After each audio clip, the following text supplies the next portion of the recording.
And for my next example, I'm going to take you back 40 years ago when there was a different country that was rising in Asia that was also portrayed as the greatest threat to the future of America. Now, in the 1980s, Japan's economy was on fire. It was growing rapidly, and again, the American people were taught that Japan and the Japanese people, the Japanese government, was the biggest threat to America.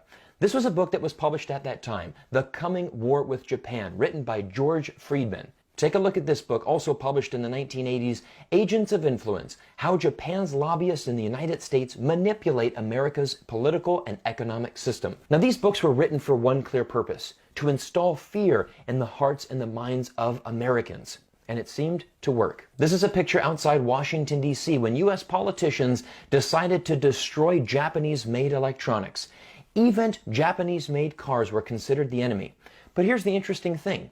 In the 1990s, Japan's economy started to regress, and all of a sudden, Japan wasn't the biggest threat to America anymore. Now, about a year ago, when COVID-19 first hit the country of China, the Wall Street Journal came out with a very disgusting and racist headline entitled, "China is the real sick man of Asia." And this article, and again, this headline, is how racism started to breed and started to grow in the United States of America. Take a look at this side-by-side comparison of the New York Times articles on March 8th, 2020. Let's begin with the article on the right of your screen. To fight the coronavirus, China placed nearly 60 million people under lockdown and instituted strict quarantine and travel restrictions. Its campaign has come at great cost to people's livelihoods and personal liberties. Now, this is the important thing. Let's take a look at this message again. This was sent out on March 8th, 2020 at 10:30 a.m. Take a look at what they published literally 20 minutes later. Breaking news, Italy is locking down Milan, Venice, and much of its north, risking its economy in an effort to contain Europe's worst coronavirus outbreak. Now, for most readers, they're going to be able to read both of these, and subconsciously, you're going to start thinking negative things about China, just because the way that it is written. You really have to analyze the tone and the nature of these articles to see what the true intention of the New York Times is here. It is to make sure that China is presented in a negative light. If you don't believe me, let me give you two more examples. Now, this is an article published on February 13th, 2021, entitled, "On a WHO Trip," that's the World Health Organization, "China Refused to Hand Over Important Data." Now again, you read the headline here and all of a sudden you're going to jump to conclusions. You're going to think that China is again doing something dodgy, they're probably not playing by the rules, and again, the reason why we're in this problem is because China is not doing the right thing. But look what happened when one of the doctors who actually went on this trip decided to speak out against the New York Times. This is Dr. Peter Daszak, and again, he literally went on this WHO mission, and he said, "This was not my experience on the WHO mission.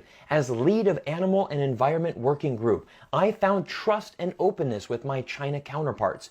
We did get access to critical new data throughout. We did increase our understanding of likely spillover pathways." Let me give you another example. Now, this article was published on St. Patrick's Day, March 17th, 2021, and the title is this: "China has approved its 5th COVID-19 vaccine, and it's made from the ovary cells of hamsters." Now, I'm not a medical professional, and when I saw this headline, I was extremely confused. Why would they be using hamster ovary cells? But again, I did my research, and this is what I found. This is Dr. Sandra Steinglaber. She is a biologist, and she replies, "This is such an irresponsible, soft, racist headline. Hamster ovary cell lines are how labs all over the world make proteins. I repeat, they are universally used. They were developed in a Boston lab in 1957. Please stop implying that the Chinese do weird things with animals." Ah, now I get it. Now I understand the New York Times angle. And this is the real purpose of why I made this video, is I want people to understand that there is a bias. And again, this has been a large contribution to why Asian hate crime is rising so rapidly in the United States today. And something needs to change. I'm going to give you a great example of what we can do. My next door neighbors here in Vancouver is a beautiful Caucasian family with 2 young boys. During Chinese New Year, the family came over and they decided to gift us some red pockets with chocolate inside. The father came up to me and he said, "Cyrus, we know that your wife is Chinese. We know that you lived in China for many years, and I want to teach my children a little bit about the Chinese New Year holiday. We don't know much about China, but we know that this is an important holiday for you, and we're going to celebrate. we're going to celebrate by ordering some Chinese takeout. We don't know much about China, but we want to respect your culture.